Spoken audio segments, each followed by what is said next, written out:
ప్రభు పక్షాన చేరువచ్చినటువంటి ప్రియ సంఘానికి మన రక్షకుడైన యేసే నామములో ప్రేమ వందనాలు. వందనాలమ్మా, వందనాలు మీ అందరికీ. నేను ఎప్పుడు చెప్తుంటాను, వందనాలు కనిపించాలి, వినిపించాలి.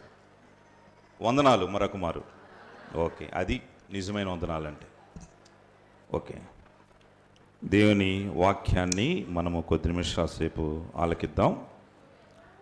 యాక్చువల్గా ఈ యొక్క వారం సహోదరులు ఉమ్మన్నయ్య రావాలి, వస్తారని చెప్పేసి ఇప్పుడు వరకు వెయిట్ చేశాను. సో వింటూ రాలేకపోయాడు. అయినా కూడా దేవుని వాక్యాన్ని కొద్ది నిమిషాల సేపు మనం ఆలకిద్దాం. దేవుడు తన వాక్కును ఎందుకు వినిపిస్తాడంటే, ఆయన రాకడలోపు ఆయన స్వరూపములోకి, ఆయన గుణలక్షణాలలోకి మనము మార్చబడాలన్నటువంటి దేవుడి ఆశ మనలో నెరవేర్చబడాలని దేవుడు తన వాక్యాన్ని మనకు వినిపిస్తాడు. కానీ మన వాక్యం విని విని విని విని ఆయన రూపులోకి మార్చటం ప్రక్కన పెడితే, వాక్యాన్ని మన రూపులోకి మనం మార్చుకునేటట్లుగా ఉంటున్నాం. వాక్య జ్ఞానం ఎంతైనా ఉండవచ్చు, కానీ మన జీవిత గమ్యం, మన జీవిత గమనం, మన జీవిత పయనం, మన జీవిత విధానం బహుశా వాక్యము కాకపోతే, బహుశా అట్టి వాక్య జ్ఞానం కానీ, బహుశా నీ యొక్క బాప్తిసం కానీ వ్యర్థమే అని దేవుని మాటలను బట్టి ఈ సభలో ప్రభువు మనతో మాట్లాడుతున్నాడు. పరిశుద్ధ గ్రంథము నుంచి ఒక లేఖన భాగాన్ని నేను చూయించిన తర్వాత ముందుకు కొనసాగుతాం. యెహెజ్కేలు గ్రంథం 5వ అధ్యాయము 11వ వచన భాగంలో 3వ లైను చివరి భాగాన్ని నేను చదువుతాను మొదటిగా, తర్వాత మీరు చదువుకొని 690వ పేజీ నెంబర్ 5వ అధ్యాయము 11వ వచనం చివరి భాగం.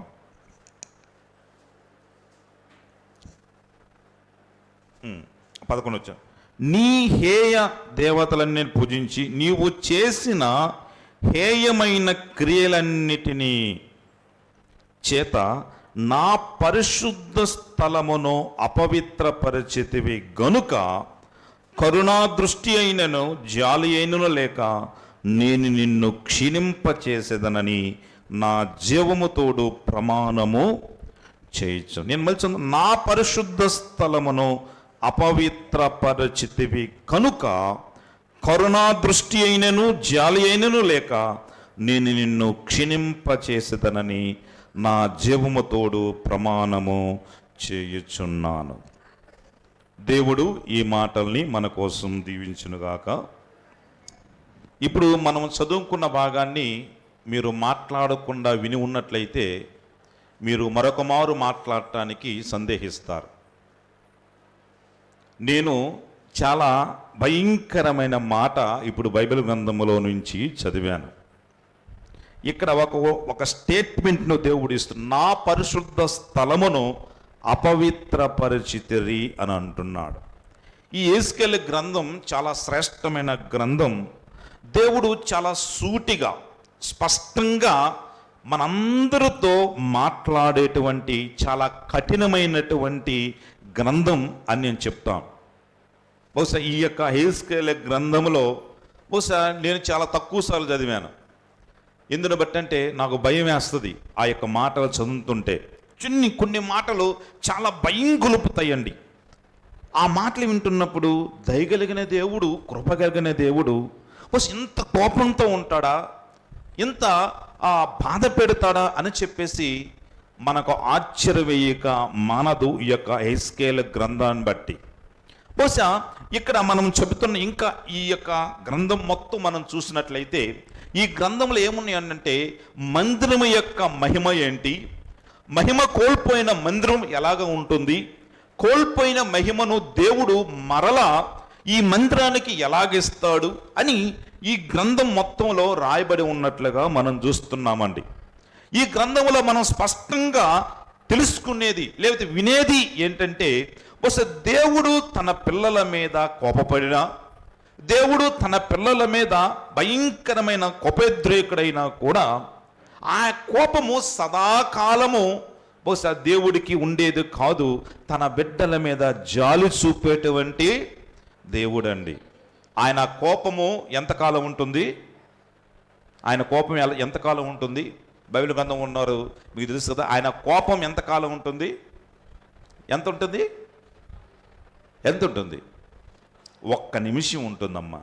ఆయన దయ ఆయుష్కాలం అంత దయ కలిగిన దేవుడు, అంత కృప కలిగిన దేవుడు, మనం నమ్ముకున్నటువంటి దేవాతి దేవుడు. అయితే అసలు ఈ మందిరం అంటే ఏంటి? ఈ 4 గోడల ఈ అందమైనటువంటి సుందరమైన మందిరమా?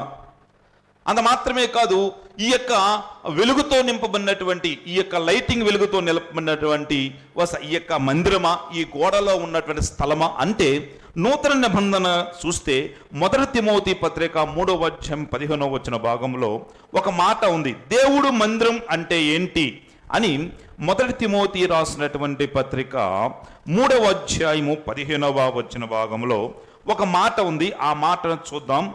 తీసిన వారు ఎవరైనా చదవండి. నేను పేర్లు ప్రస్తావించి బహుశా మిమ్మల్ని అడగను, కానీ తీసిన వారు త్వరగా చదవండి.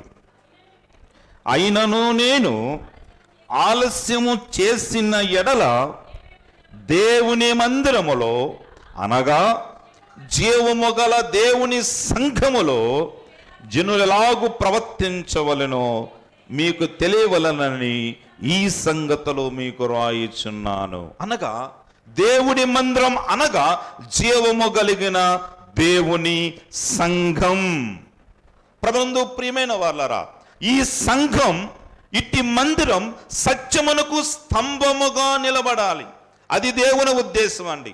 ఇది మందిరము యొక్క డెఫినేషన్, లేకపోతే మందిరము యొక్క అర్థమని చెప్పుకోవచ్చు.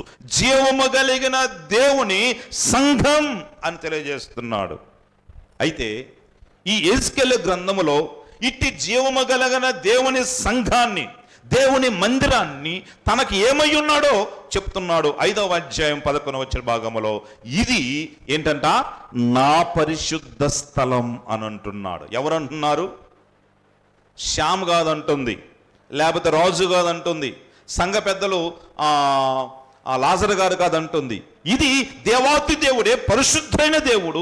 ఇది నా పరిశుద్ధ స్థలం, దేవుని మందిరం, దేవుని యొక్క పరిశుద్ధ స్థలం.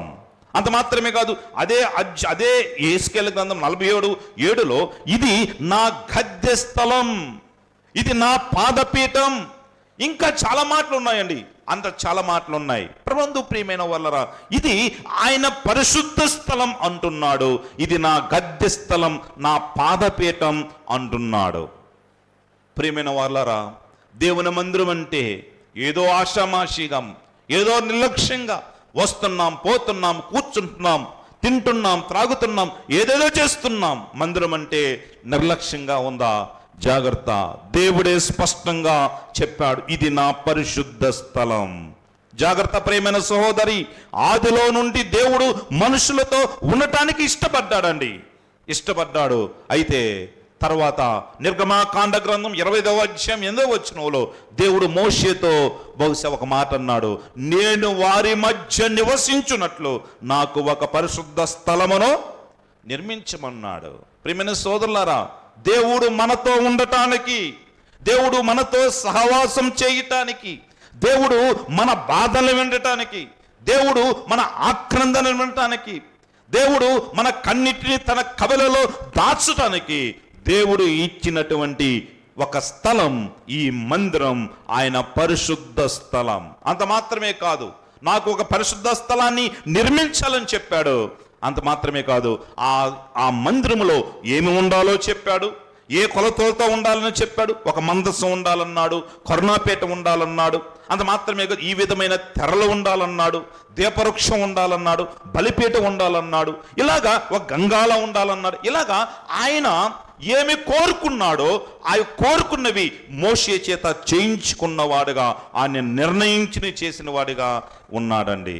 దేవుడు మందిరం కట్టమని అయ్యి నీ ఇష్ట ప్రకారం కట్టుకో, బహుశా నీ కొలతలు ఏదో పెట్టుకో, నువ్వు ఎలాగా ఉందో అలాగా చేసుకో అని చెప్పి మోషేకు చెప్పలేదు. కానీ దేవుడు మందిరం ఎలాగా ఉండాలో, అందులో ఏది ఉండాలో అని దేవుడు తన ఇష్టాన్ని ప్రజలకు మోషేకు తెలియజేస్తాడు. ప్రియమైన సోదరులారా, ప్రియమైన వాళ్ళరా, మన ఇంట్లో మన ఇష్టం. నీ ఇంట్లో నీ ఇష్టం నెరవేర్చుకుంటావు. నా ఇంట్లో వచ్చి మరొకరి ఇష్టం నెరవేర్చడానికి నేను ఇష్టపడను. కానీ నీవు దేవుడి మందిరములోకి వచ్చిన తర్వాత ఈ మందిరానికి సంబంధించినటువంటి ఈ మందిరం ఎవరిదో ఆ దేవుని ఇష్టాన్ని నెరవేర్చే విధంగా ఉండాలి. ప్రియమైన సోదరులారా, బహుశా నేను మీ ఇంటికి వచ్చాను అనుకోండి. మీ ఇంటికి వస్తే బహుశా కొన్నిసార్లు ఉండాను అనుకోండి, నేను మీ ఇంట్లో చెప్పాను అనుకోండి, ఈ సోఫా ఇక్కడ ఉండకూడదమ్మా, లేకపోతే ఈ యొక్క కుర్చీ ఇక్కడ ఉండకూడదు, లేకపోతే ఆ టీవీ అక్కడ పెట్టుకుంటే ఇక్కడ ఉంటే బాగుంటుంది అని అన్నాం అనుకోండి. బస్సు గౌరవం కొంది, పోనీలే శ్యాంబాబు మంచి మాట చెప్పాడు అని అనుకుంటారు. కానీ మీ మనసులో ఏమనుకుంటారు, ఇన్ని రోజుల నుంచి ఇంట్లో ఉన్న నాకు తెలియదు ఎక్కడే ఉండాలో, ఈయన వచ్చి కొత్తగా చెప్తున్నాడు అని తప్పకుండా మీరు అంటారండి. ప్రభునందు ప్రేమ, ఇది మరిచి తిరిగి, ఇది మరిచి బ్రతికి, ఇది మరిచి ప్రవర్తిస్తూ దేవుడి మందిరాన్ని పాడు చేసేవారిగా ఇక్కడ కూర్చున్న మనము ఉన్నామని దేవుడు వాక్యం ద్వారా ఈ సమయంలో హెచ్చరిస్తున్నాం. ప్రభునందు ప్రియమైన సోదరులారా, ఇది మరిచి బ్రతికితే, ఇది మరిచి ప్రవర్తిస్తే దేవుని ఇంటికి నష్టం, దేవుడు కోపాన్ని రేపే విధంగా నీ జీవితం ఉందని దేవుడు మాటలను బట్టి ఈసల ప్రభు మనతో మాట్లాడుతున్నాడు. దేవుడి మందిరం యొక్క ప్రాధాన్యత, దేవుడి మందిరం యొక్క ప్రాముఖ్యత, దేవుడి మందిరం యొక్క ప్రియారిటీ ఎరిగి ప్రవర్తించాలి, ఇక్కడికి రావాలి. ప్రియమైన సోదరులారా, ప్రియమైన సోదరి, అందుకు అపోస్తలుడైన పౌలు కొరింథీ సంఘానికి ఒక ఉత్తరం రాస్తూ ఒక మాట చెప్తున్నాడు. మనం ఎప్పుడు చదువుకుంటూ ఉంటాం కదా, ఇందాక కూడా చదువుకున్నాం. మొదటి కొరింథీయులకు రాసిన పత్రిక 11వ అధ్యాయము 23వ వచన భాగం, నేను మీకు అప్పగించిన దానిని ప్రభువులో పొందితిని. తర్వాత ప్రభువైన యేసు తాను అప్పగింప రాత్రి ఒక రొట్టెను తీసుకొని కృతజ్ఞతాస్తుతులు చెల్లించి దాన్ని విరిచి, బహుశా ఇది నా కొరకే అర్పించబడినట్టు మీ శరీరము, దీన్ని తినుడి అని చెప్పేసి ఆ యొక్క విషయాలన్నీ మనకు తెలుసు అండి. ఆ విషయాలన్నీ మనకు తెలుసు. అయితే ఈ యొక్క మాట చెప్పటానికి ఆ సంఘానికి, కొరింథీలో ఉన్న సంఘానికి ఈ మాట చెప్పటానికి కారణం ఏమిటి అని అపోస్తలుడైన పౌలును అడిగితే, బహుశా ఆ 22వ వచనంలో ఒక చెప్తున్నాడు, అన్నపానములు పుచ్చుకున్నటకు మీ ఇండులేవా, దేవుని సంఘమును తిరస్కరించి పేదలను సిగ్గుపరచుదురా అని చెప్పేసి, బహుశా ఇంకా 21వ వచనం, ఏలయనగా మీరు ఆ బోధనము చేయనప్పుడు ఒకన కంటే ఒకడు ముందుగా తన మట్టుకు తాను బోధన చేయుచున్నాడు అని చెప్పేసి అక్కడ చాలా చాలా చాలా చాలా మాటలు అంటున్నాడండి. ఆ తర్వాత భాగాల్లో, ఆ ముందు భాగాల్లో ఇంకా మనం గమనిస్తే, ప్రభునందు ప్రియమైన వల్ల ఎందుకు జ్ఞాపకం చేస్తున్నాడంటే, మీరు కూడి వస్తున్నారు కానీ, మీ కూడిక దీవెనకరంగా లేదు. మీరు కూడి వస్తున్నారు కానీ మీ సహవాసం దీవెనకరంగా లేదు. ఎందును బట్టి అంటే, ఎవరి ఇష్టానుసారంగా వారు ప్రవర్తిస్తున్నారు, ఎవరి ఇష్టానుసారంగా వారు బ్రతుకుతున్నారు, ఎవరి ఇష్టానుసారంగా వారు పాడుతున్నారు, ఎవరి ఇష్టానుసారంగా వారు ప్రవర్తిస్తున్నారు, ఎవరి ఇష్టానుసారంగా వారు మాట్లాడుతున్నారు, ఎవరి ఇష్టానుసారం వారు కూర్చుంటున్నారు. అక్కడ చెప్తున్నాడు, అలాగా చెప్తున్నాడు. కానీ ఇది నా పరిశుద్ధ స్థలము, ఇది నా మందిరము కనుక నా ఇష్టం ఇక్కడ నెరవేర్చబడలేదు కనుక మీ కూడిక ఏంటంట, మీకు దీవెనకరంగా లేదు అని చెప్తున్నాడు. ప్రియమైన సోదరులారా, మనము కూడి రావటం మన మేలు కలిగించాలి, మన కూడి రావటం మనకు ఆశీర్వాదం కలిగించాలి, మన కూడిక మనకు దీవెన తీసుకురావాలి. కానీ అతిది కీడు తీసుకురాకూడదని మనము నేర్చుకోవాలి. ఇక్కడ అంటున్నాడు, మీరు ఏమైనా తినే పనితో ఇంట్లో తినొచ్చు కదా అనంటే మీ ఇష్టానుసారంగా తింటున్నారు, ఇక్కడ వచ్చి తింటే ఎందుకు అని చెప్పి అంటున్నాడు. ప్రియమైన సోదరులారా, ప్రియమైన సోదరి, మనము దేవుని పాత్ర తీసుకునేటప్పుడు కూడా, బహుశా మా నాన్నగారు అయితే నాకు చిన్నప్పుడు చాలా గుర్తండి. మా నాన్నగారు బస్సు చెయ్యి తట్టి ప్రక్క వారికి అందించాలి అని ఒక మాట అంటాడు. ఏ మాట అండి? నీటిని పీల్చినట్లుగా పీల్చగాకండి. ఇందాక నేను ఎవరిని వేరే ఉద్దేశం అంటలేదు, కానీ ఇందాక సీను మళ్ళీ వచ్చి నేను నిండా పోస్తాను, సీను అన్న నువ్వు నిండా పోస్తావు, నేను మళ్ళీ ఇంకో రాకుండా సరిపోద్దని అంటాడు. కానీ నేను నిండా పోసినా కూడా మళ్ళీ అయిపోతుంది. నీటిని పీల్చినట్లు పీలుస్తున్నారేమో. ప్రియమైన వాళ్ళరా, అది నేను ఎక్కువ తీసుకుంటున్నారు అంటలేదు, అది దేవుని రక్తం, దేవుని శరీరం అని ఎంచి అంట్లో చేయి వేయటానికి కూడా భయముతోటి నువ్వు దాంట్లో చేయి వేసేవాడిగా ఉండాలి. ప్రియమైన వాళ్ళరా, ఈ ప్రదేశంలో మనకు చోటు దొరకటమే మహాభాగ్యం అండి. ఏమాత్రం అర్హత లేదు, ఏమాత్రం యోగ్యత లేదు. మన నీతి మురికి గుట్టల వలె దూరాన పడిపోయినప్పుడు ఆ పరమ ప్రభు మనల్ని పిలిచాడండి. ఆ పరమ ప్రభు మనల్ని చేరదీశానండి. ఆ పరమ ప్రభు మనల్ని పోషిస్తున్నాడు. ఈ భాగ్యం పొందిన మనము దాన్ని కాపాడుకోవలసినటువంటి బాధ్యత కూడా మన మీద ఉన్నది. అన్యులను ధన్యులుగా మార్చినటువంటి ఈ ప్రభువు సన్నిధిని నీ ప్రవర్తన ద్వారా, నీ పద్ధతుల ద్వారా, నీ క్రియల ద్వారా, నీ కార్యాల ద్వారా, నీ ఆలోచనల ద్వారా నువ్వు అపవిత్రపరుస్తున్నావేమో. దేవుడు చాలా చక్కగా జాగ్రత్త చెప్తున్నాడు. జాగ్రత్త, ఇది నా పరిశుద్ధ స్థలం అని అంటున్నాడు. ప్రియమైన సోదరులారా, ప్రియమైన సోదరి, అలాంటి మందిరంలో బహుశా నీ పరిశుద్ధ స్థలమును, నా పరిశుద్ధ స్థలమును అపవిత్రపరిచారన్నాడు. ఇది ఎవరి స్థలం అండి? నా అంటున్నాడు. మనం ఏమంటాం? నా ఇల్లు, నా భార్య, నా బిడ్డలు, అంత మాత్రమే కాదు, నా ఆస్తి, నా బైకు, లేకపోతే నా కారు, లేకపోతే నాది నాది అని అంటాం. కానీ బహుశా బుద్ధిపూర్వకముగా ఈ యొక్క మందిరాన్ని నా మందిరం అని ఎవ్వరూ అనకూడదండి. ఎందును బట్టి అంటే ఇది సాక్షాత్తు దేవుడు నివసించేటువంటి పరిశుద్ధమైన స్థలం. ఇది ఆయనకు చెందవలసినదే. ఇది మనుషులకు ఎవరికి చెందేది కాదండి. కానీ అట్టి దేవుడి సన్నిధానాన్ని అపవిత్రపరుస్తున్నారని దేవుడు ఆవేదన వ్యక్తం చేస్తున్నారు. ఇది దేవుని యొక్క హృదయ ఆవేదనని దేవుడు వాక్యం చెప్తుందండి. నా మహిమను, నా ప్రత్యక్షతను, నా యొక్క పవిత్రతతో నింపబడినటువంటి ఈ మందిరాన్ని మీరందరూ మీ కార్యాల ద్వారా అపవిత్రపరుస్తున్నారు అని చెప్పేసి చెప్తున్నాడు. ఇంకా ఆ యొక్క ఆవేదన తెలియదు. నా పరిశుద్ధ స్థలమును 8వ అధ్యాయం యెహెజ్కేలు గ్రంథము 8వ అధ్యాయం 6వ వచనాన్ని కూడా చదవండి. యెహెజ్కేలు గ్రంథము 8వ అధ్యాయము 6వ వచనాన్ని కూడా చదవండి. అక్కడ దేవుడు ఈ మందిరాన్ని గురించినటువంటి చాలా ఆవేదన తెలియజేస్తున్నాడు. అంతటా ఆయన ఇలాగ నాకు సెలవిచ్చును, నరపుత్రుడా, వారు చేయు దానిని నీవు చూస్తున్నావు కదా, నా పరిశుద్ధ స్థలమును నేను విడిచిపోవునట్లు. ఎంత చక్కని మాట, ఎంత భయంకరమైన మాట అండి. నా పరిశుద్ధ స్థలమును నేను విడిచిపోయేటట్లుగా మీరు ప్రవర్తిస్తున్నారు. అబ్బా, ఎంత భయంకరం అండి. ఇలాగా ఈ గ్రంథంలో 11 సార్లు దేవుడు ఆవేదన పడుతున్నాడు, ఏడుస్తున్నాడు, బాధపడుతున్నారు. వారి క్రియలే నన్ను విడిచిపోయేటట్టు చేస్తున్నాయి. నా కోసం నేను అయ్యో నా పరిశుద్ధ స్థలాన్ని అపవిత్రపరుస్తున్నారు, అయ్యో నా పరిశుద్ధ స్థలాన్ని అపవిత్రపరుస్తున్నాడని దేవుడు తన గుండె వేదనను తెలియజేస్తున్నాడు.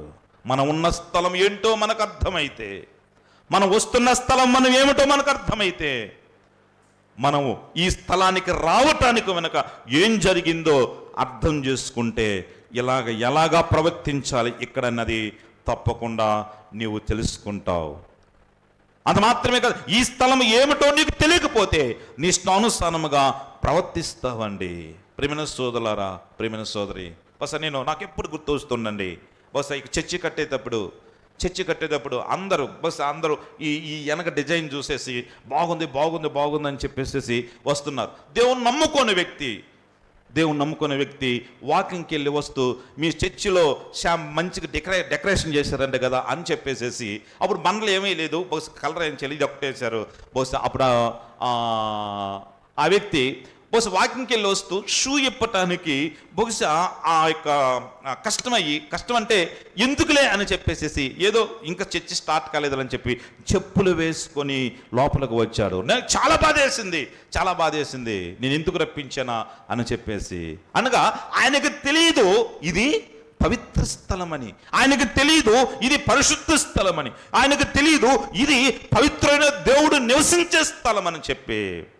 ఇది పరిశుద్ధ స్థలం, ఆయన రక్తముతో ప్రోక్షించబడిన వారు చేరువచ్చే స్థలం.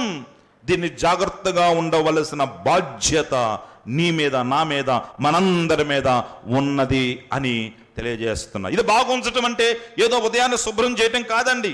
ఉదయాన్నే శివక్క చాలా నీట్గా శుభ్రం చేస్తుంది ప్రతి వారం. ఇంకా కొంతమంది సోదరులు సునీత ఉదరమ్మ ఇలాగా. ప్రభునందు ప్రియమైన ఇది కాదు, ఇది బాహ్య శుద్ధి కాదు, కానీ ఆంతర్య శుద్ధి కావాలి ప్రియమైన సోదరులారా. అందుకే అపోస్తలుడైన పౌలు కొరింథీయులకు రాసినటువంటి మొదటి పత్రిక మొదటి వచనంలో ఒక మాట అంటున్నాడు.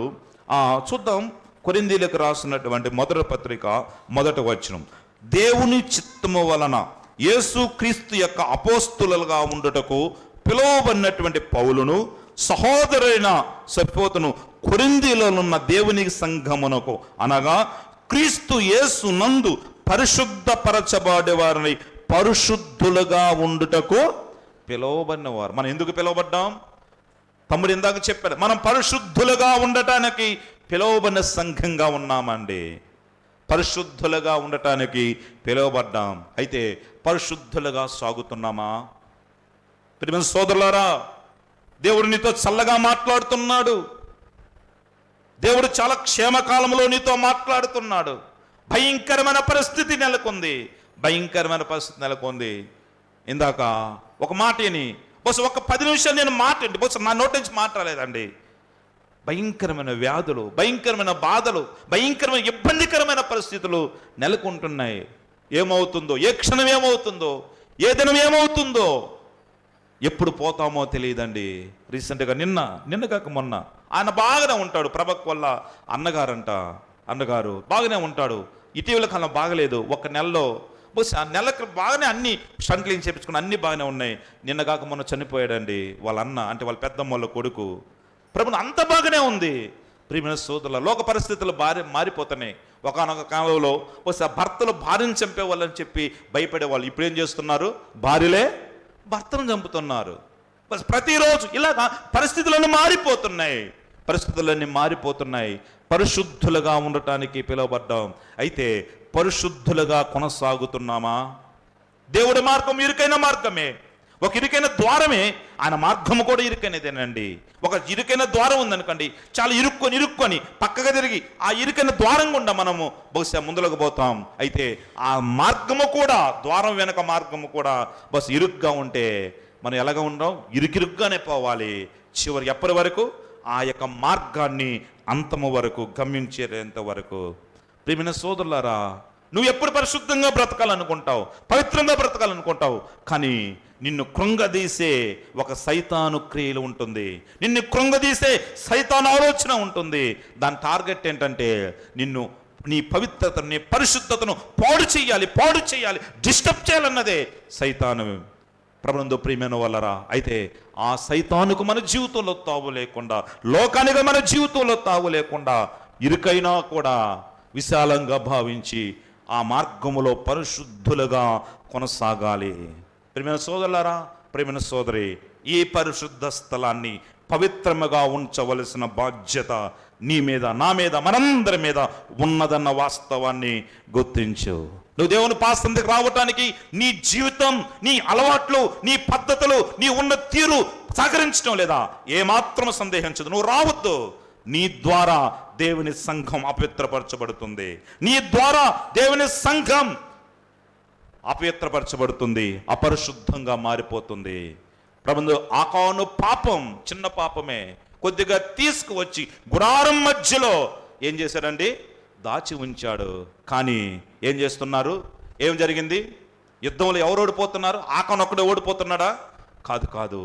ఆ యొక్క ఇశ్రాయేలు సైన్యం మొత్తం ఓడిపోతుంది. అయ్యా ప్రభువా, ఏంటి ఓడిపోతున్నావు అంటే, నేను కాదన్నది, నేను తీసుకోకూడన్నది తీసుకుని మీ మధ్య పెట్టుకున్నారు కనుక మీరు ఓడిపోతున్నారు అని అన్నప్పుడు, వెంటనే ఎవరు అన్నప్పుడు ఆకాను వచ్చాడు. నేను తీసుకుని దాచి పెట్టుకున్నాడు. వెంటనే దేవుడు ఏం చేశాడు? పో, నీ తీసేసాయి అన్నాడా? కాదు. ఏమని చెప్పాడు? ఆయన మధ్యలో నిలబెట్టి ఏం చేశారు? రాళ్లతోటి కొట్టి చంపారు. అప్పుడే వారు రక్షించబడ్డారు. అనగా ప్రియమైన వాళ్ళరా, నువ్వు దేవుడి సంఘానికి అపత్ర తెచ్చే విధంగా ఉంటే, దేవుడి సంఘాన్ని అపరిశుద్ధ పాలు చేసేవాడిగా ఉంటే, ఆ శాపం తప్పకుండా నీ మీదకి, నీ బిడ్డల మీదకి వస్తుందని నేనుగా చెప్తుంది దైవ గ్రంథం చెప్తుంది. ప్రియమైన సోదరులారా, ప్రియమైన సోదరి, ఈ మధ్యాహ్న కాల వేళ దేవుడు నీతోనే మాట్లాడుతున్నాడు. నువ్వు ఎలాగా ఉంటున్నావు? పరిశుద్ధులుగా ఉండటానికి పిలువబడ్డావు దేవుడి సంఘానికి. నువ్వు పరిశుద్ధులుగా కొనసాగుతున్నావా? పరిశుద్ధురాలుగా కొనసాగుతున్నావా? నీ యొక్క దేవుడి సన్నిధానాన్ని పరిశుద్ధ స్థలముగా దేవుడు ఎంచుకున్నప్పుడు ఆ స్థలాన్ని పరిశుద్ధంగా ఉంచటానికి నువ్వు ప్రయత్నిస్తున్నావా? అలాగా ఉండాలి. అయితే ఈ పరిశుద్ధతను కాపాడుకోవటానికి, మందిరం యొక్క పరిశుద్ధతను, పవిత్రతను కాపాడుకోవాలంటే పిలువబడినటువంటి మనము ఏం చేయాలి? చూద్దాం. కీర్తనల గ్రంథం 119వ దావీదు కీర్తన 11వ వచనంలో ఒక చక్కని మాట ఉంది. ఆ మాటను మనం చూసుకున్నామండి. 119వ దావీదు కీర్తన 11వ వచన భాగం చదవండి. తీసిన వారు ఎవరైనా?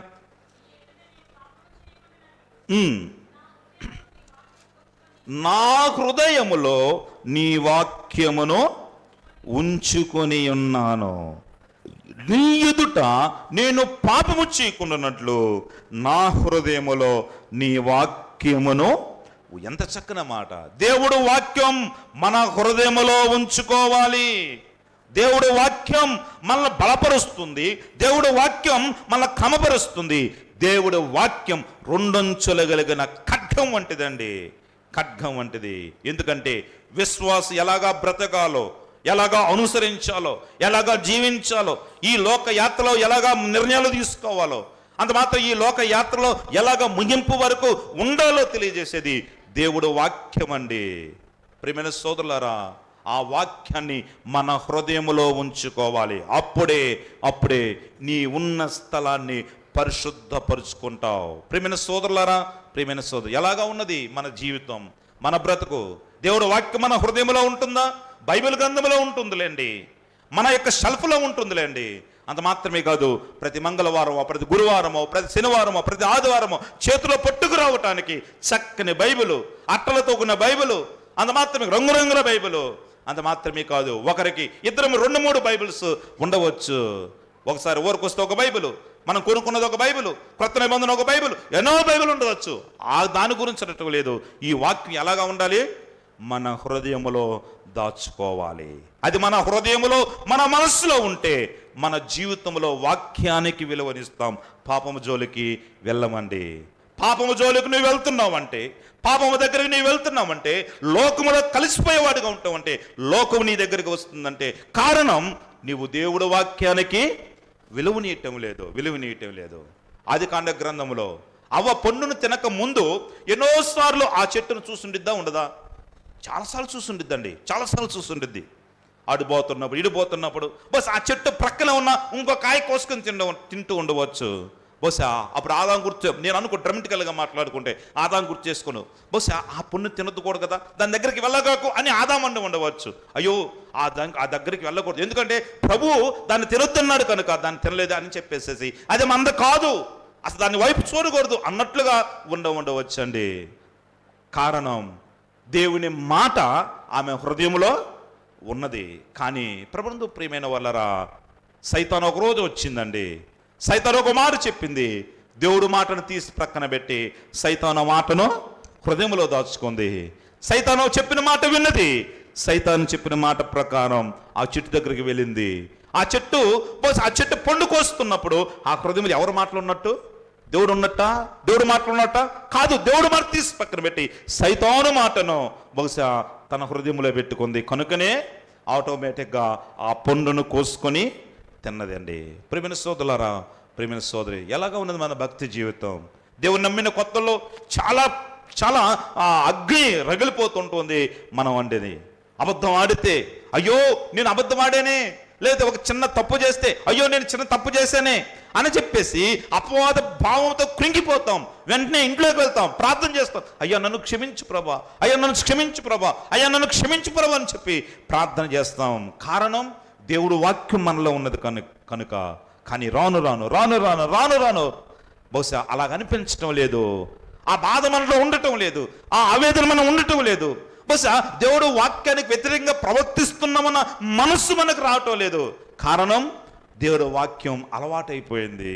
దేవుడు వాక్యం బస్ అనవాయితీ అయిపోయింది. దేవుడు వాక్యం విని బస్ ఏదో చెప్తూ ఉంటారులని చెప్పేసేసి బస్ దేవుడు వాక్యానికి విలువనివ్వటం మానుకున్నావు కనుక బస్ ఇంకా నువ్వు బహుశా వెనక్కు జారిపోతున్నావు. జాగ్రత్త ప్రియమైన సంగమా, జాగ్రత్త ప్రియమైన విశ్వాసి, దేవుడు నీతోనే మాట్లాడుతున్నాడు. దేవుడి సంఘాన్ని, దేవుడి సన్నిధిని, దేవుడి మందిరాన్ని నువ్వు అపవిత్రపరుస్తుంటే దేవుడి శిక్ష నీకు ఉంటుందండి. ప్రభుందు ప్రతి నీకు ఒక్కడికే కాదు, ఆరాధన చేసే సంఘానికి మొత్తం కూడా నష్టమే. కనుక చాలా జాగ్రత్తగా ఉండాలి. కనుక అపవిత్రత జోలికి వెళ్ళకూడదు, అపరిశుద్ధత జోలికి వెళ్ళకూడదు. దేవుడు వాక్యాన్ని నిండుగా మన హృదయంలో ఉంచుకున్నప్పుడే పాపము జోలికి నీ వెళ్ళవండి. రెండవది, ఆయన పరిశుద్ధ స్థలమును అపవిత్రపరచకుండా ఉండాలంటే మనం చేయవలసినది కొరింథీయులకు రాసినటువంటి రెండవ పత్రిక 7వ అధ్యాయము 1వ వచనంలో మరొక మాట ఉంది, చదవండి. కొరింథీయులకు రాసినటువంటి 2వ పత్రిక 7వ అధ్యాయము 1వ వచన భాగములో మరొక మాట ఉంది. ఆ మాటను కూడా మనం చూసుకున్నాం. 7వ అధ్యాయము 1వ వచన భాగం, ప్రియులారా, మనకు ఈ వాగ్దానములు ఉన్నవి కనుక దేవుని భయముతో పరిశుద్ధతను సంపూర్తి చేసుకొనుచు శరీరమునకును ఆత్మకును కలిగిన సమస్త కల్మషము నుండి మనలను పవిత్రపరుచుకుందుము. దేనితో పరిశుద్ధత? దేవుని భయముతో. ఇక్కడ అపోస్తలుడైన పౌలు తన తాను కలుపుకొని చెప్తున్నాడు. ప్రియులారా, మీకు అనటం లేదు, కానీ ఇక్కడ ఏందండి, మనకు అని అంటున్నాడు. అనగా అపోస్తలుడైన పౌలు కూడా తన తాను కలుపుకొని కూడా చెప్తున్నాడు. ఇక్కడ వాక్యం చెప్తున్నామంటే ఈ వాక్యం బహుశా నాకు కాదు, కింద కూర్చున్న వాళ్ళు నాకంటే అపరిశుద్ధులని కాదు, నాకంటే తెలివి తక్కువారని కాదు, నాకంటే అజ్ఞానులని కాదు, కానీ బహుశా అందరికీ దేవుడు మాట్లాడుతున్న మాట నన్ను ఒక సాధనంగా ఉపయోగించుకుంటున్నాడు. నన్ను బహుశా తమ్ముడిని ఒక బోరగా ఉపయోగించుకుంటున్నాడు, మాయ వాళ్ళని ఒక బోరగా ఉపయోగించుకుంటున్నాడు. అంతేకాని మేమేదో గొప్పవారమని కాదు. కానీ ఇక్కడ అపోస్తలుడైన పౌలు కూడా చెప్తున్నాడు, బహుశా మనము అని అంటున్నాడు. దేవుని భయము మనం ఏంటున్నాడు, పవిత్రతను కాపాడుతుంది. ప్రభువునందు ప్రియమైన సోదరి, దైవ భయం, దేవుని భయం ఒక వ్యక్తి యొక్క పరిశుద్ధతను తప్పకుండా కాపాడుతుంది. చిన్న మాటే కదా అని చెప్పేసి, దేవుడు భయం చిన్న మాటే కదా అని చెప్పేసి అనుకుంటామండి. బస్ నేను ఇప్పుడు అడిగాను అనుకోండి, మీకు దేవుడు భయం ఉందా అని అన్నాం అనుకోండి, ఏమనుకో చేతులు, నాకు దేవుడు భయం ఉంది అన్న వాళ్ళు చేతులు ఎత్తండి. నాకు దేవుడు భయం ఉన్నది లేదా? మీకు లేదక్క, దేవుడు భయం లేదా? దేవుడు భయం లేవో ఇక్కడి నుంచి వెళ్ళిపోవచ్చండి.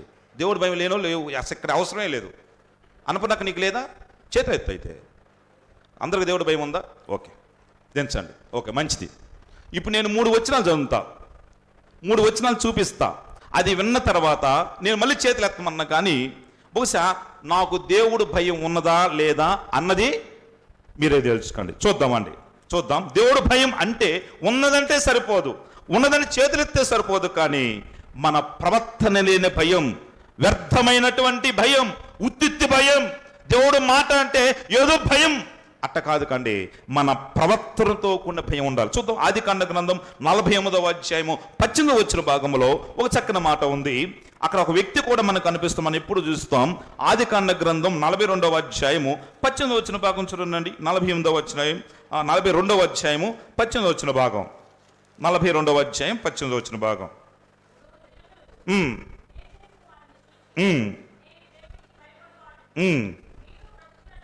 చేయుడి.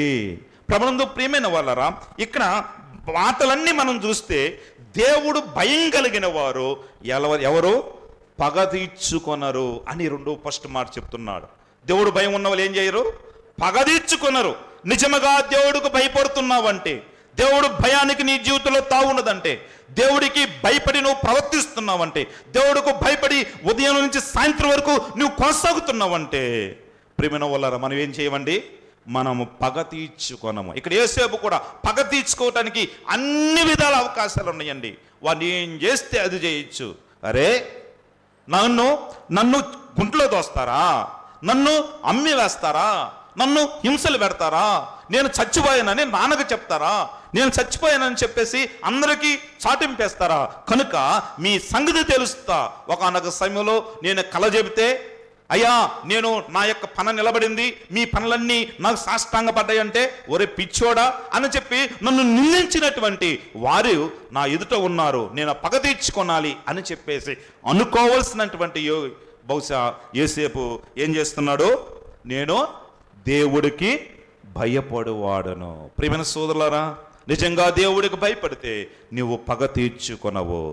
ప్రభువుందు ప్రియమైన దేవుడికి భయపడుతున్నాం అని అనుకుంటే సరిపోదు, కానీ విషయం వచ్చేసరికి అన్ని సరామాములేకపోతున్నాం, రెచ్చిపోతున్నాం, ఏదేదో చేస్తున్నాం. బహుశా మనము అందరి రివెంజ్ తీసుకోవటానికి సాయశక్తుల ప్రయత్నం చేస్తున్నాం. ఇది క్రీస్తు మనసు కాదు, కానీ క్రీస్తు యేసుకు కలిగినటువంటి ఈ మనసు మీరు కలిగి ఉండాలని అపోస్తలుల పౌలు సంఘాన్ని బ్రతిమలాడుతున్నారండి. ఆయన దూషించబడియో ఏం చేయలేదు, దూషించలేదు. ఆయన భయంకరమైన మాటలు అన్నారు యేసుక్రీస్తు వారిని, ఒక్క మాట కూడా పలకలేదు. అందుకని మనం పాడుకుంటాం కదా, ఏం పట్ల, నోరు తెరువలేదాయే ప్రేమ, బదులు పలుకలేదాయే ప్రభువు, నోరు తెరువలేదాయే ప్రేమ, బదులు పలుకలేదాయే ప్రభు. అవునండి, ఆయన బదులు పలకలేదు. ఆ ప్రేమమూర్తి చేత రక్షించబడినటువంటి నీవు, ఆయన రక్తములో కడగబడినటువంటి నీవు, ఆయన చేత పరిశుద్ధపరచబడినటువంటి నీవు నేను, ఆయనకు భయపడి జీవించాలనుకుంటున్నా నీవు నేను. ప్రేమైన సోదరులారా, ఎన్నిసార్లు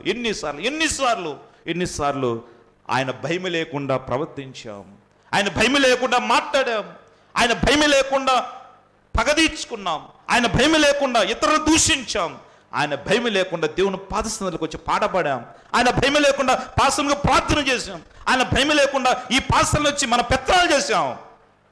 నేను మరొక విధంగా కాదండి ప్రియమైన సోదరులారా, దేవుడి భయం కలిగి ఉన్నప్పుడే నువ్వు దేవుడి చేత దీవెన పొందుకుంటావు.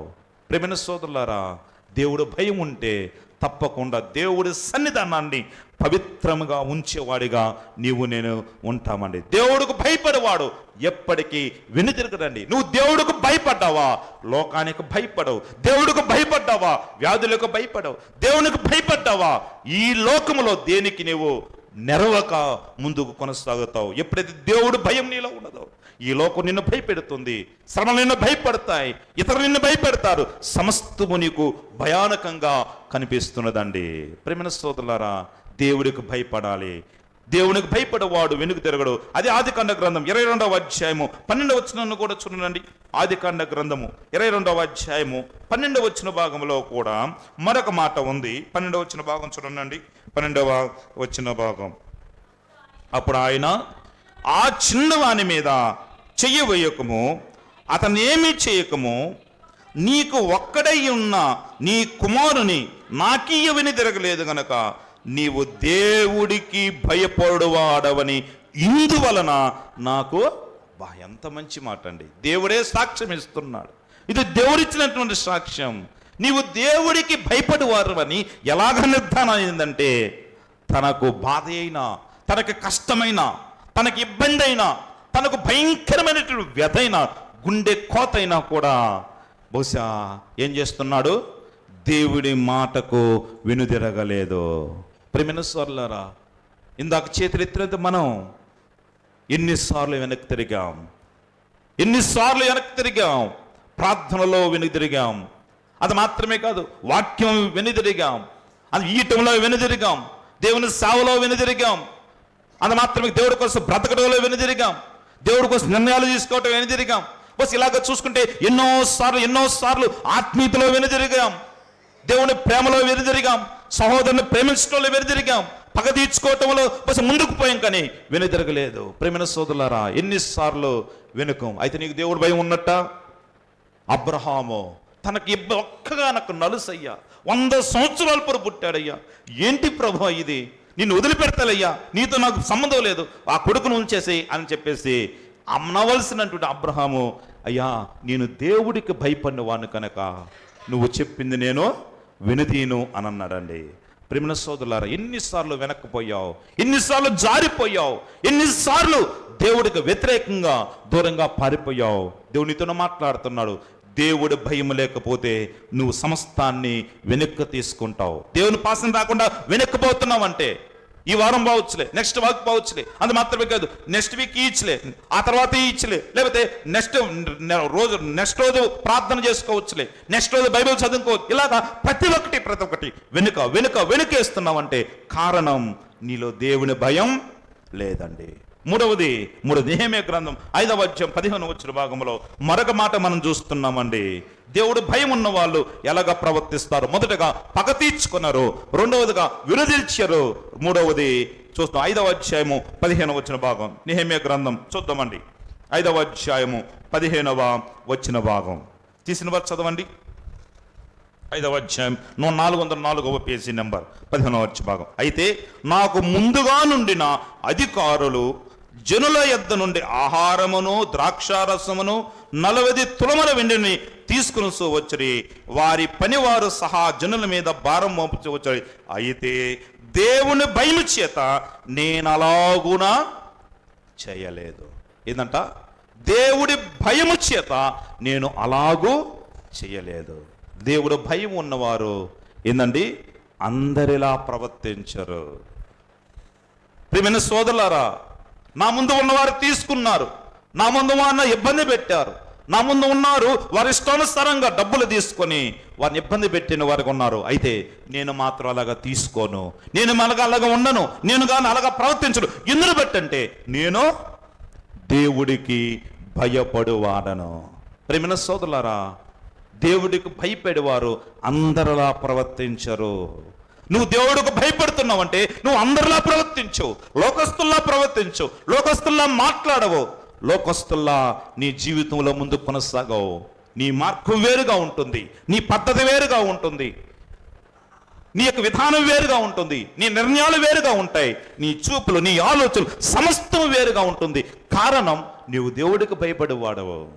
అందును బట్టి లోకము నుంచి మనం ఏం చేశాడు? దేవుడు వేరు చేశాడండి. ఆయన రక్తము చేత పవిత్రపరచబడి పరిశుద్ధపరచబడి వెలబెట్టి, ఆయన రక్తమనే వెలబెట్టి కొనబడ్డాం, ఈ పరిశుద్ధ స్థలానికి పిలువబడ్డాం. అయితే ఈ పరిశుద్ధ స్థలములో నీవు నేను మనందరము బహుశా సంఘస్థులుగా జీవము కలిగ దేవుని సంఘంగా ఉన్నామంటే ఈ స్థలాన్ని ఎలాగా ఉంచాలి?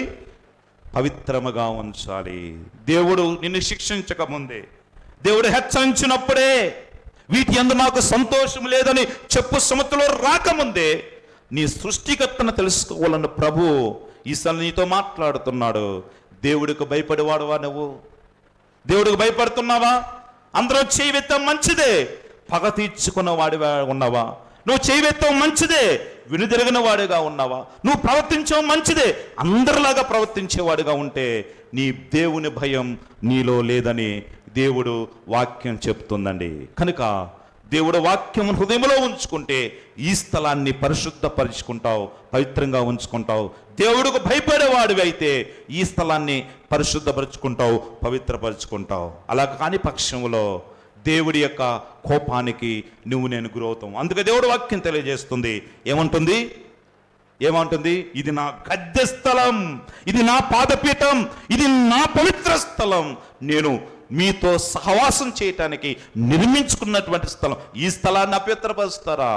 అయితే నా మహిమ దీన్ని విడిచి వెళుతుందని దేవుని వాక్యం తెలియజేస్తుండగా బహుశా అలాగా మనం ఉండకుండా, దానికి కారణభూతులుగా మన ప్రవర్తన ఉండకుండా, దానికి కారణభూతులుగా నా జీవితం ఉండకుండా, మన జీవితం ఉండకుండా మనల్ని మనం భద్రపరుచుకొని దేవుడికి భయపడి వినుజరుగునటువంటి మార్గంలో ముందుకు కొనసాగి దేవుని కృపలో వర్ధిల్లుతూ ముందుకు కొనసాగుదాం. దేవుడి వాక్య భాగాన్ని మన కోసం దీవించునుగాక.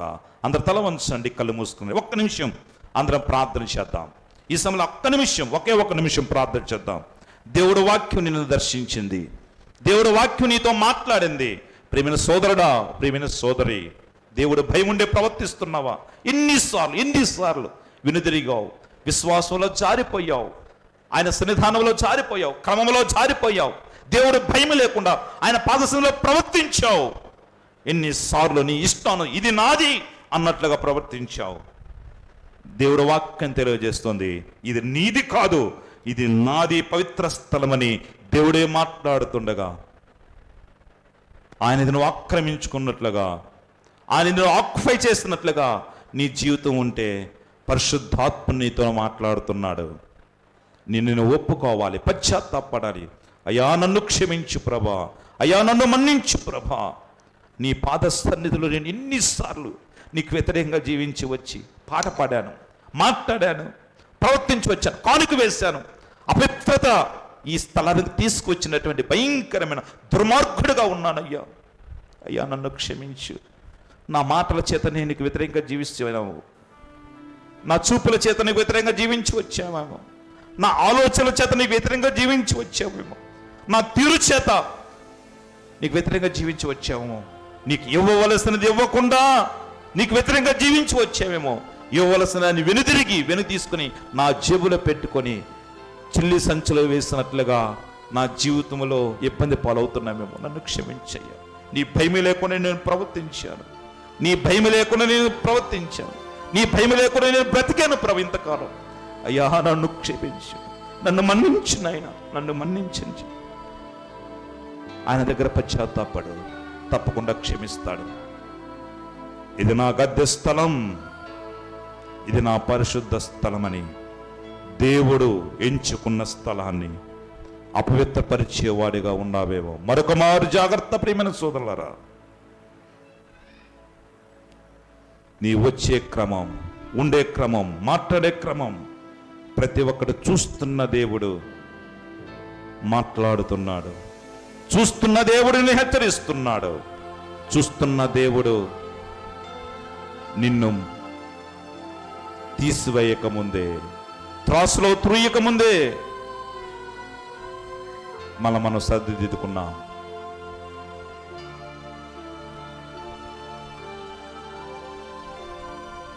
మహాగణుడా నీకు వందనాలు, స్తోత్రాలు చెల్లిస్తున్నాం. చాలా చక్కని మాటలు మాతో మాట్లాడారు ప్రభు. ఇది నా పరిశుద్ధ స్థలం, నేను అక్కడ నివసించినట్లు వారు లేరు అని చెప్పి యెహెజ్కేలు గ్రంథములో నీ ఆవేదన తెలియజేస్తున్నారు. అయ్యా నీ ఆవేదనకు మేము కారణమైతే, నీ ఆవేదనకు, నీ బాధకు మేము కారణభూతులమైతే మమ్మల్ని క్షమించండి. మాకు తెలుసో తెలియకో మేము నీకు వ్యతిరేకంగా జీవించి వచ్చి ఇష్టానుసారముగా మందిరంలో ప్రార్థించండి.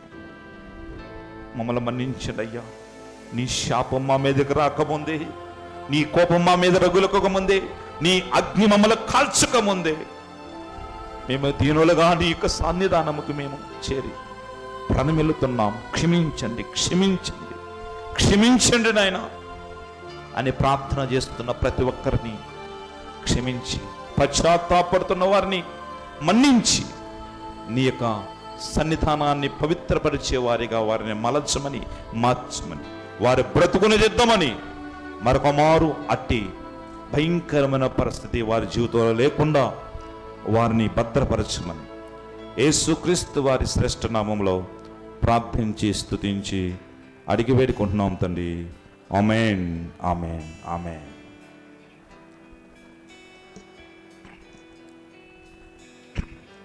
చాలా మంచిది. కొన్ని ప్రకటనలు ఉన్నాయి, ఆ ప్రకటనలు ఆలకించాలని ప్రేమతో మనవి చేస్తున్నాం. అనారోగ్యతున్న వారి కోసం ప్రత్యేకంగా ప్రార్థించండి. సోదరి శ్రీదేవక్ నిమిత్తం ప్రత్యేకంగా మీ అనుదిన ప్రార్థనలో ప్రతి ఒక్కరు గుర్తు చేసుకోండి. దేవుడు చక్కని ఆరోగ్యాన్ని ఆ బిడ్డకు అనుగ్రహించలాగున ఆ బిడ్డ నిమిత్తం కూడా ప్రార్థన చేయాలని ప్రేమతో మనవి చేస్తున్నాం. అలాగే సుశీలాంటి వాళ్ళ కుమారుడు శ్రీను ఆ నిమిత్తం ప్రత్యేకంగా ప్రార్థించండి. ఆపరేషన్ జరిగింది, దేవుడు చక్కని కృప చూపాడు. సంపూర్ణమైన ఆరోగ్య నిమిత్తం ఆ యొక్క బిడ్డ నిమిత్తం ప్రార్థన చేయాలని ప్రేమతో మనవి చేస్తున్నాం. అలాగే సహోదరి సునీత వదినమ్మ వాళ్ళ భర్త గారు శ్రీనన్న నిమిత్తం ప్రార్థించండి. అన్నయ్యకు గత 2 వారాల క్రితం ఆపరేషన్ జరిగింది, ఇంకా మరొక ట్రీట్మెంట్ కూడా ఉంది. ఆ యొక్క శ్రీనన్న నిమిత్తం కూడా ప్రార్థన చేయాలని ప్రేమతో మనవి చేస్తున్నాం. అలాగే చుక్కక్క నిమిత్తం కూడా ప్రత్యేకంగా ప్రార్థించండి. అక్క కొద్దిగా క్యాన్సర్తో బాధపడుతుంది కనుక అక్క నిమిత్తం కూడా ప్రార్థన చేయాలని ప్రేమతో మనవి చేస్తున్నాం. అంత మాత్రమే కాదు, గురువారం రోజు ప్రత్యేకమైన స్త్రీల కూడిక జరుగుతుంది. మీ అందరికీ తెలుసు కదా. గత గురువారం రోజు సోదరి శైల చక్కని సాక్ష్యాన్ని చెప్పింది. సోదరు చక్కని రక్షణ సాక్ష్యాన్ని చెప్పింది. నేను శైల ఎందుకో చాలా రోజుల నుంచి సాక్ష్యం చెప్పాలని చెప్పి అనుకుంటూ ఉన్నాను. ఆ సాక్ష్యం విన్న తర్వాత నాకు అర్థమైంది ఏంటంటే, నేను ఎన్నో రోజులు చెప్పాలనుకుంటున్నాను కానీ అన్న ద్వారా దేవుడు మాట్లాడానని చెప్పింది. సో చక్కని సాక్ష్యాన్ని, రక్షణ సాక్ష్యాన్ని చెప్పింది. ప్రతి వారం కాకుండా, ప్రతి వారం సాక్ష్యం కాకుండా వారం మార్చి వారం మనం సహోదరులు సాక్ష్యం చెప్పడానికి సిద్ధపడాలని ప్రేమతో మనం చేస్తున్నాం. ఏ దినము మన మీద పడుతుందో అని చెప్పి మీరు జాగ్రత్తగా ఉండండి. బహుశా నేను కాదు కూడదని మీరు వచ్చి 2 మాటలైనా చెప్పాలి.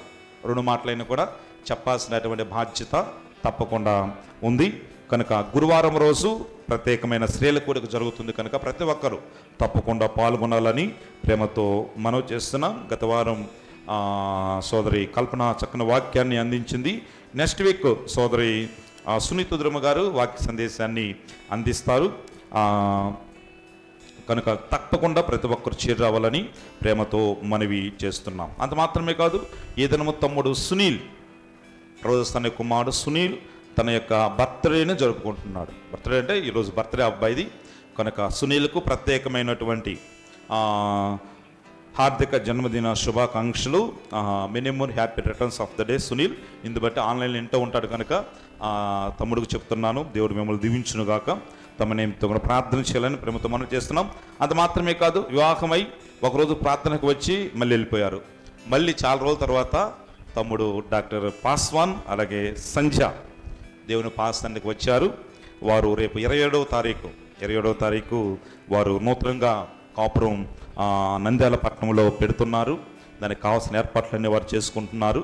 కనుక గత వారం కూడా మనం ప్రార్థించాం ఆల్ నైట్ ప్రేయర్లో. తప్పకుండా ఆ నూతన దంపతుల నిమిత్తం వారు చక్కగా దేవుని కృపలో వర్ధిల్లి వారి అనేక మందికి దీవెనకరమైన దంపతులుగా వారు కాపురం కట్టబడినట్లుగా వారి యొక్క దాంపత్య జీవితం దేవుడు చక్కగా వర్ధిల్లు చేయలాగున తమ నిమిత్తం ప్రార్థించండి. తమ్ముడు చక్కని ఆలోచనలు కూడా కలిగి ఉన్నాడు తన జీవితాన్ని గురించి. కనుక ఆలోచనలన్నీ దేవుడు సఫలపరచులాగున తమ్ముడు పాస్వాన్ నిమిత్తం, డాక్టర్ పాస్వాన్ నిమిత్తం ప్రార్థించాలని ప్రేమతో మనవి చేస్తున్నా. ఇంకా ఎవరైనా ప్రత్యేకమైన అవసరం తెలియచేయండి, ప్రార్థించేద్దాం. నూతనంగా గృహాలు ఏర్పాటు చేసుకుంటున్నారు, వారి కోసం ప్రార్థించేయండి. అంత మాత్రమే కాదు, ఇంకా వివాహాల కోసం కొంతమంది ఎదురు చూస్తున్నారు, ఇంక ఎగ్జామ్స్ రాస్తున్నారు కొంతమంది బిడ్డలు, వారి కోసం కూడా ప్రార్థించండి. అంత మాత్రమే గర్భంతో ఉన్నారు కొంతమంది బిడ్డలు, వారి కోసం కూడా ప్రత్యేకంగా ప్రార్థించాలని ప్రేమతో మనవి చేస్తున్నాం. అంత మాత్రమే కాదు, ఇందాక నేను చెప్పినట్లుగా మన సంఘ పెద్ద లాజర్ అనే వల్ల సొంత బామర్ది లాజర్ అనే వల్ల నాకు ఇంతకాలం నాకు తెలియదు, సొంత వాళ్ళ చెల్లెల్ని లాజర్ అన్న ప్రభక్క వాళ్ళ అన్నకి ఇచ్చారు, వాళ్ళ పెదనాన్న కొడుకు ఇచ్చాడు. ఆయన వెంకట్రావు అని చెప్పేసి మీ కొంతమంది తెలిసే ఉంటుంది, పార్టీలో కూడా మన ఊరు కూడా వచ్చాడు. ఆయన నిన్న చనిపోయాడు, కిడ్నీలు ఎఫెక్ట్ అయ్యి చాలా డిఫెక్ట్స్ ఉన్నాయి, అవన్నీ కలుపుకొని ఆ బిడ్డ చనిపోయాడు రిమ్స్లో. నిన్నే ఆ బరియల్ కార్యక్రమం అయింది. అయితే ఉన్నారు కనుక సోదరుడు ఉన్నారు కనుక చెప్తా. ప్రభక్క చాలా బాధపడతా ఫోన్ చేసింది. సో ఆయన చనిపోయడము అందుకని బాగా ఇబ్బంది బాధపడుతుంది అని చెప్పేసి అనుకున్నాను. ఏం కాదు లెక్క, ఆయన బాగాలేదు కదా అని చెప్తాను. తర్వాత ఒక విషయం చెప్పింది, కాదు ఆయన చనిపోతే లాజర్ అన్న ఆమెకి ఏదో వేయాలంట, ఏదో వాళ్ళ ఆచారం ప్రకారము పసుపు కుంకుమ అవన్నీ పెట్టేసి బొట్టు పెట్టేసేసి ఏదో చేయాలి, అన్నదమ్ముడిగా చేయాలి. అదన్నీ మనం చేయకూడదు కదా శ్యామ్, ఏం చేయమంటావు అని చెప్పి. అక్క ఇంతకాలం దేవుడి కోసం నిలబడ్డాం, దేవుడు ఎన్నో మేలు చేశాడు, సంఘ పెద్దగా అన్న బాధ్యత నిర్వహిస్తున్నాడు, అలాగా చేస్తే మనం మాదిరిగా ఉండవు. మీరు ఏదేం చేయండి, బహుశా ఆ యొక్క దాన్ని ఎట్టగట్టు చేయండి, వాళ్ళకి కావాల్సిన ఏదో ఆ డబ్బులు వాళ్ళకి ఇచ్చేసేయండి, కానీ అది మాత్రం లాజరన్ చేపియద్దు అంటే ప్రభక్క ఏమన్నదంటే సరే అనుకుంటే ప్రార్థన చేయ్యా అని అన్నది. అనుమానం ఏమవుతుందో, లోకలందరూ ఏముంటారో, ఊరు మొత్తం ఏమవుతుందో, లోకలు వెలివేస్తారేమో, ఇలాగా బహుశా నేను అక్కడే ప్రార్థన చేశాను. మీరు నమ్మరు అక్కడే ప్రార్థన చేసి ప్రభా వారు భయంకరమైనటువంటి పరిస్థితులు, భయంకరం చనిపోయింది ప్రక్కన పెడితే ఇది ఒక పెద్ద పరిస్థితి అయిపోయింది, ఏం చేయాలని చెప్పి దేవుడు మహాకోపను బట్టి ఆ తర్వాత ఫోన్ చేయలేదు, ఏమైందా అని చెప్పి నేను అనుకున్నాను. తర్వాత నిన్న లాజర్ని కనిపించి వాళ్ళ బంధువులు ఎవరో చేసుకున్నారు, మన మీద కావాల్సిన ఏదో డబ్బులు ఇచ్చేసేసాము, మనకు సంబంధం వేసాము, దేవుడు అలా కృప చూపాడని చెప్పాడు. దేవుని మహిమ కలుగునకు ఆమేన్. దేవుడి కోసం నిలబడటం అనేది బస్ ఏదైతే దేవుడు భయం ఉంది కనుక అటు కార్యం చేయగలిగాడు. అందరిలా ప్రవర్తించలేదు. అదే అక్కడ నెహెమ్యా కూడా అందరిలా ప్రవర్తిస్తే లంచాలు కించాలు తీసుకొని ఏదో చేయొచ్చు, కానీ నెహెమ్యా అందరిలాగా ప్రవర్తించకుండా నేను దేవునికి భయపడాను కనుక నేను అందరిలాగా చేయలేదు అంటున్నాడు. కనుక దేవుడికి భయపడేవాడు అందరిలాగా చేయడు. అలాగా దేవుడి కోసం నిలబడాలని మీకు కూడా చక్కని మాటలు తెలియజేస్తున్నాను. అలాగే వారి యొక్క ఆదరణ నిమిత్తం కూడా ప్రత్యేకంగా ప్రార్థన చేయాలని ప్రేమతో మనవి చేస్తున్నాను. ఈ గత ప్రకటనలు ఓకే తమ్ముడు. 20వ తారీఖు సంధ్య అలాగే పాస్వాన్ నూతనంగా కాపురం పెడుతున్నారు. నేడు దినము తమ్ముడు సన్నగా ఎదురొచ్చాడు. తమ్ముడు అది అక్కడ బస్ స్టేషన్ దగ్గర ఎందుకుంటాను, నంద్యాలలో ఉండవలసినోడు ఇక్కడ ఎందుకుంటానులే తమ్ముళ్ళలాగా ఉన్నాడు ఊరో అని చెప్పేసి బ్లెస్సీ చెబుదాం అనుకుంటున్నా. అన్నాన్ని పిలిచాడు. సో తమ్ముడు చక్కగా మా కోసం ప్రార్థన చేయండి అన్న చెప్పాడు కనుక తమ్ముడి నిమిత్తం ప్రత్యేకంగా ప్రార్థన చేద్దాం. అందరు తల వంచండి, కళ్ళు మూసుకునండి, ముగింపు ప్రార్థన చేసుకుని ముగించుకొని వెళదాం. సకల ఆశీర్వాదాలకు కారణభూతుడా ప్రేమ కలిగిన తండ్రి, నీ శ్రేష్ఠ నామానికి స్తుతులు వందనాలు వేలాదిగా చెల్లిస్తున్నాం. ఈ దినము ఈ ఆరాధన క్రమంలో చక్కగా ముందుకు నడిపించారు. మొదటగా పరిశుద్ధత లేని ఆరాధన, పవిత్రత లేని ఆరాధన నీకు ఆమోదయోగ్యం కాదని చాలా స్పష్టంగా తమ్ముని ద్వారా మాట్లాడారు. నీకు ఈ స్తుతులు వందనాలు చెల్లిస్తున్నాం. మరొక మారు మీరు పవిత్రంగా ఎంచుకున్నటువంటి ఈ జీవము కలిగిన దేవుని సంఘాన్ని అపవిత్రపరిచే విధంగా మా ప్రవర్తన ఉండకూడదని, మా బ్రతుకు ఉండకూడదని, మా పద్ధతి ఉండకూడదని, మా క్రమం ఉండకూడదని చాలా సూటిగా చక్కగా మాట్లాడారు. నీకు వందనాలు స్తోత్రాలు వేలాదిగా చెల్లిస్తున్నాం. అయ్యో మేము అలాగా ఉన్నామేమో, నీ భయం లేకుండా మా బ్రతుకుతున్నామేమో, మమ్మల్ని మన్నించండి, క్షమించండి అని చక్కని తీర్మానముతోటి ఇక్కడి నుంచి బిడ్డలందరూ వెళుతున్నారు. దీవించండి, వాక్యపు ఆశీర్వాదాలు బిడ్డలకు అనుగ్రహించి మనం మేము ప్రార్థన చేస్తున్నాం. ఈ యొక్క మధ్యాహ్న కాల వేళ నీకు పాద సన్నిధిలో చేరిన ప్రతి ఒక్కరిని పేరు వలసిన దీవించండి. ఏ అక్కర, ఏ అవసరత, ఏ కొదువ, ఏ ఆవేదనకరమైన పరిస్థితి, ఏ అనారోగ్యముతోటి చేరి అయ్యా తండ్రి ప్రభువా నీవే నాకు ఆధారమని నీ మీద ఆధారపడి ప్రార్థన చేస్తున్నారో వారి మీద నీ కృపా సింహాసనపు తోడు, నీ కాపుదల, వారికి దైత్యమని మేము ప్రార్థన చేస్తుండగా యెహోవా షమ్మా, యెహోవా రఫా మీరు వారిని కనికరించి కాపాడమని మేము ప్రార్థన చేస్తున్నాం. నేను మరొక మారు నీ పాదసందులో వచ్చేంత వరకు ఈ కుటుంబాలన్నిటినీ నీ సమృద్ధితో నింపమని మేము ప్రార్థన చేస్తున్నాం.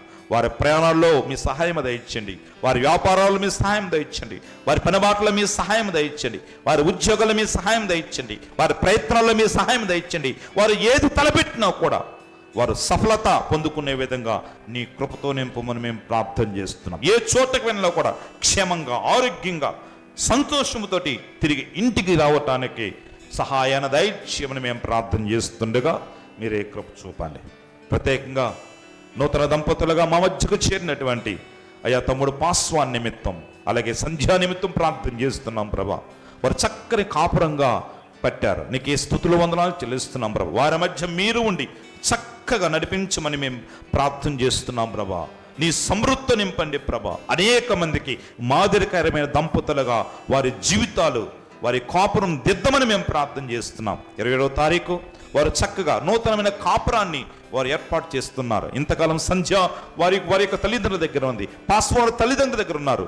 వారిద్దరు కలిసి రేపు నుంచి ఉండబోతున్నారు ప్రభా. వారి మధ్య మీరు ఉండి చక్కని సమాధానాన్ని, సంతోషాన్ని, తృప్తిని, ఆనందాన్ని, అంత మాత్ర దీవెనను వారి మధ్య ఉంచి మీరే మూడో వ్యక్తిగా ఉండి వారి కాపురాన్ని దిద్దమని ముందు కొనసాగించమని, తదుకు వారి జీవితం ఫలించడి కొమ్మల్లాగా నీరు పారు తోట వలె వారు వర్ధులలాగన నీ కృపా సమృద్ధి వరకు దయచేయమని ప్రార్థన చేస్తున్నాం. నీకే స్తుతులు వందనాలు చెల్లిస్తున్నాం.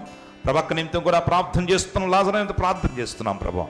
అయ్యా ఆ వెంకటరావు గారి భార్య నిమిత్తం కూడా ప్రార్థన చేస్తున్నాం ప్రభా. వారిని దీవించండి, బలపరచండి, ఆదరణ దయచేయమని మేము ప్రార్థన చేస్తుండగా మీరే కృప వారు కూడా నమ్ముకొని కృపలు వర్ధిల్లే బిడ్డలుగా వారిని కూడా రక్షణ మార్మల్స్ అనుభవాలు దయచేయమని ముందు కొనసాగించమని, ఇలాగ చేరువచ్చిన వీళ్ళందరినీ ప్రత్యేకమైన దీవెనలతో నింపమని యేసుక్రీస్తు వారి శ్రేష్ఠ నామములో ప్రార్థించి స్తుతించి అడిగి వేడుకుంటున్నాం తండ్రి. Amen, amen. మన పరమ తండ్రి అయిన ప్రేమయు కుమారుడైన యేసుక్రీస్తు వారి కృపయు పరిశుద్ధాత్ముని అన్యోన్య సహవాసము సమాధానమునిచ్చు మన తోడు ఇప్పుడు ఎల్లప్పుడు సదాకాలం సకల పరిశుద్ధులకును చేరువచ్చిన మనందరికీ రాబో వారం అంతి తోడయండి, మన యొక్క కార్యాలను సఫలపరిచి కృపాక్షేమాలతో నింపునుగాక. ఆమేన్, ఆమేన్, ఆమేన్. మీ అందరికి వందనాలు, ప్రకార వందనాలు చెప్పుకొని సమాధానం తెల్లాలని ప్రేమతో మనం చేస్తున్నాం. May God bless you. దేవుని మిమ్మల్ని దీవించునుగాక.